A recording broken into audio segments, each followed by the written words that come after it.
नमस्ते। आज हम एक ऐसी जगह की चर्चा करने वाले हैं जहां सदियों पुराने रहस्य और प्रकृति का संरक्षण एक दूसरे से पूरी तरह से गुंथे हुए हैं।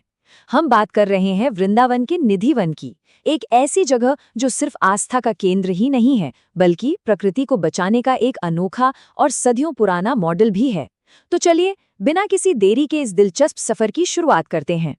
कहानी शुरू होती है वृंदावन के एक घने और बेहद रहस्यमय उपवन से।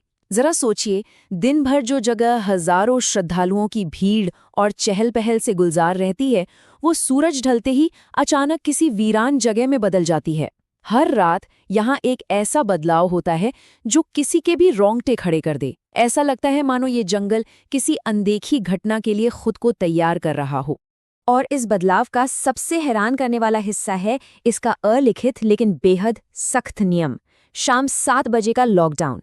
जैसे ही शाम के 7 बजते हैं, बाहर से मुख्य द्वार पर एक भारी ताला जड़ दिया जाता है। पुजारियों से लेकर आम भक्तों तक हर किसी को बाहर जाना ही होता है, कोई अपवाद नहीं। और तो और यहाँ के निडर बंदर और पक्षी भी, जो दिन भर धमाचौकड़ी मचाते हैं, शाम होते ही खुद ब खुद ये जंगल छोड़ देते हैं। स्थानीय लोगों की माने तो अगर किसी ने रात में रुकने की जरूरत की तो उसके अंजाम बेहद खौफनाक होते हैं।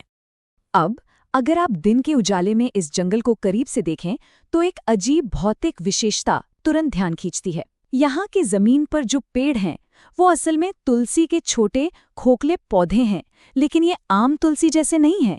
इनकी शाखाएं ऊपर आसमान की तरफ बढ़ने के बजाय अजीब तरह से नीचे की ओर मुड़ी हुई हैं। और एक और दिलचस्प बात, ये पेड़ हमेशा जोड़ों में यानी पेयर्स में ही उगते हैं, बिल्कुल किसी पहेली की तरह। तो चलिए सबसे पहले रंग महल की स्थानीय किंवदंतियों पर नजर डालते हैं। शाम को जंगल पर ताला लगाने से ठीक पहले एक छोटी सी जगह है जिसे रंग महल कहते हैं। वहां एक खास दिनचर्या का पालन किया जाता है।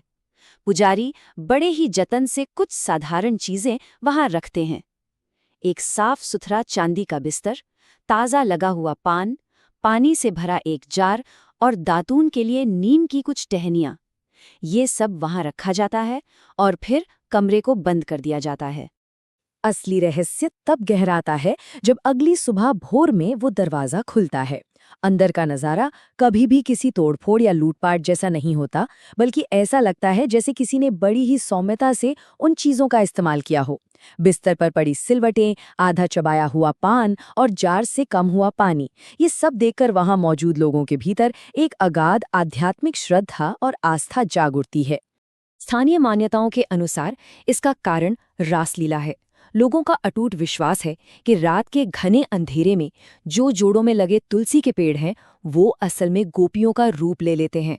इसीलिए शाम को पूरा जंगल खाली कर दिया जाता है ताकि भगवान कृष्ण और राधा बिना किसी मानवीय दखल के अपना दिव्य नृत्य यानी रासलीला कर सकें। ये इस जंगल के खाली होने का सबसे बड़ा आध्यात्मिक तर्क है। अब इसी मुड़ी हुई तुलसी को समझने के लिए विज्ञान और भौतिक तर्कों की ओर रुख करते हैं। ये देखना बहुत ही दिलचस्प है कि कैसे एक ही जगह को दो बिल्कुल अलग नजरों से देखा जा सकता है। एक तरफ वो विश्वासी हैं जो मानते हैं कि ये पेड़ दिव्य श्रद्धा में झुके हुए हैं और रासलीला के लिए नर्तकियों में बदल जाते हैं और वो प्रसाद देवताओं द्वारा ग्रहण किया जाता है। दूसरी तरफ अगर हम वैज्ञानिक नजरिए से देखें तो वनस्पति विज्ञानियों का मानना है कि इन पेड़ों का छोटा कद मिट्टी में मौजूद विशिष्ट खनिजों और बहुत घने रोपण का नतीजा है। यहाँ के खास माइक्रोक्लाइमेट की वजह से शाखाएं लचीली होकर मुड़ जाती हैं और जो प्रसाद सुबह अस्त व्यस्त मिलता है वो शायद चूहों या रात की नमी का असर हो सकता है। दोनों ही दृष्टिकोण अपने अपने तरीके से इस जगह को समझाते हैं। लेकिन यहाँ एक अहम बात है, शोधकर्ता भी इन लोक कथाओं को सिरे से खारिज नहीं करते। उनका कहना है कि वृंदावन एक ऐसी जगह नहीं है जहाँ सच को सिर्फ वैज्ञानिक सबूतों के तराजू पर तौला जाता है। यहाँ सच को भाव से मापा जाता है, यानी उस गहरे भावनात्मक और आध्यात्मिक जुड़ाव से। और आपको जानकर हैरानी होगी कि यही गहरी आस्था और यही भाव वो सबसे बड़ी ताकत है जिसने इस उपवन को आज तक सुरक्षित रखा है। तो अब जरा व्यापक दृष्टिकोण से पवित्र पारिस्थितिकी और पर्यावरण संरक्षण के पहलुओं को समझते हैं। ब्रज क्षेत्र के इस ऐतिहासिक नक्शे पर गौर कीजिए। इसमें ब्रज के 12 बड़े जंगलों को एक 12 पंखुड़ियों वाले कमल के रूप में दर्शाया गया है। ये हमें बताता है कि कैसे स्थानीय लोगों ने अपनी पौराणिक कथाओं और आध्यात्मिकता को सीधे तौर पर अपने जंगलों और भूगोल से जोड़ दिया था। प्रकृति और आस्था का ऐसा तालमेल वाकई अद्भुत है। अकादमिक भाषा में निधिवन जैसी जगहों को पवित्र पर्यावरण विरासत स्थल या सेक्रेड इको हेरिटेज साइट्स कहा जाता है। ये ऐसे प्राकृतिक स्थान हैं जिनका बहुत गहरा सांस्कृतिक और आध्यात्मिक महत्व है।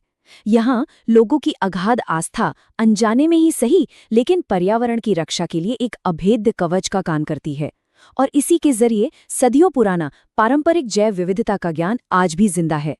अगर हम पारंपरिक संरक्षण के तरीकों को देखें तो ये साफ हो जाता है कि जमीन के प्रति सम्मान और दैवीय दंड का डर मिलकर कैसे पर्यावरण को बचाते हैं।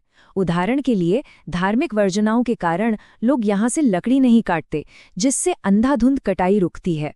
परिक्रमा जैसी तीर्थयात्राओं के बहाने पूरी जमीन की लगातार निगरानी होती रहती है, और जो कथाएं पीढ़ी दर पीढ़ी सुनाई जाती हैं वे औषधीय पौधों के ज्ञान को संरक्षित रखती हैं। ये बिना किसी पुलिस या कानून के प्रकृति की रक्षा करने का एक फूल प्रूफ सिस्टम है। और अगर हम इन पवित्र स्थलों की भौगोलिक स्थिति को देखें तो एक दिलचस्प पैटर्न उभरकर सामने आता है। ये पवित्र जंगल और पहाड़ रणनीतिक रूप से यमुना नदी और पानी की अहम जलधाराओं के बिल्कुल पास स्थित हैं। मतलब ये आस्था के केंद्र सिर्फ जंगल नहीं बचा रहे हैं, बल्कि ये असल में उन प्राकृतिक जल संसाधनों और ड्रेनेज सिस्टम के रक्षक हैं जो पूरे इलाके के लिए जीवनदायी हैं। कुल मिलाकर इस पूरी कहानी का असर बहुत ही ज़मीनी और वास्तविक है। शाम 7 बजे का जो रहस्यमयी लॉकडाउन होता है, उसका सबसे बड़ा फायदा इस इकोसिस्टम को मिलता है। हर दिन इसे इंसान की दखलंदाजी से एक लंबी राहत मिल जाती है।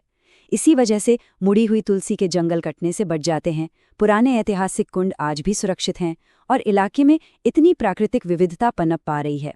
और सबसे बड़ी बात, तेजी से फैलते कंक्रीट के जंगलों और शहरीकरण के बीच ये प्राकृतिक परिदृश्य आज भी अपनी सांसें ले रहा है। आज की इस चर्चा को समेटते हुए हमारे सामने एक बहुत गहरा सवाल खड़ा होता है। निधिवन का असली चमत्कार आखिर है क्या? क्या वो आधी रात को होने वाली रासलीला और अलौकिक मेहमानों की किंवदंती है, या फिर आस्था की वो बेजोड़ ताकत है जिसने इतने सदियों से इस जंगल पर खरोच तक नहीं आने दी?